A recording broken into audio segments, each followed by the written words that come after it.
अदालगुरिनि रौतायाव सोद्रोम समाजनि थाखाय लाजिनांथाव मोनसे जाथाय।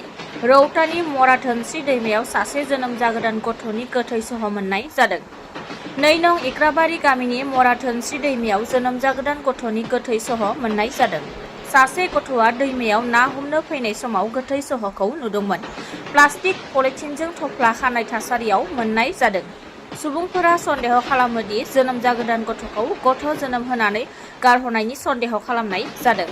प्लास्टिकनि सिङाव जोनोम जागोदान गथ'नि गोथै सह मोननायनि उनावनो जायगानि रौता पुलिसनो खौरां हरनाय जादोंमोन। उनाव गोथै सहखौ रौता पुलिस थानानि बिबानगिरि पुलिस मावख'गिरिनि नुजाथिनायाव बोखांनाय जादोंमोन। बेबायदि गिख्रंथाव जाथाया मानि जाहोनाव जादोंमोन बेखौ दासिमबो मिथिनाय जायाखै। सोमोनांथावै जायगानि गामियारिफोराबो बे जाथायनि सायाव बिबुंथि होनो लुबैयाखै। गोथै सहखौ बोखांनो हानाय जादों आरो पुलिसआ पस्टमर्टेमनि थाखाय दैथायहरदों।